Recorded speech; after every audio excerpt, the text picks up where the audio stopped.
मंदिर और मस्जिद में क्या फर्क है? तुम किस भगवान को मानते हो? शिव जी। तो शिव जी की पूजा करने के लिए हनुमान मंदिर जाते हो क्या? नहीं ना, यही फर्क भगवान और अल्लाह में है। लेकिन मम्मी कहती है कि सारे भगवान सेम है। वैसे अल्लाह कितने हैं? अल्लाह तो एक ही है बेटा। तो आप इतने श्योर कैसे हो कि भगवान और अल्लाह सेम नहीं है?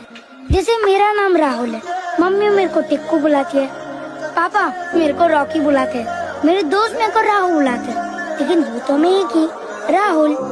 वैसे ही शिव जी, अल्लाह, हनुमान सब सेम ही है। लेकिन यहाँ सिर्फ अल्लाह मिलते हैं। अल्लाह से मस्जिद में ही मिलते हैं? नहीं, अल्लाह तो सारे जहान में मिलते हैं। इस सड़क पे? हाँ। मॉल में? हाँ। सब्जी बाजार में? हाँ। मंदिर में भी? हाँ हाँ भैया। तो फिर मस्जिद में भगवान क्यों नहीं मिल सकते?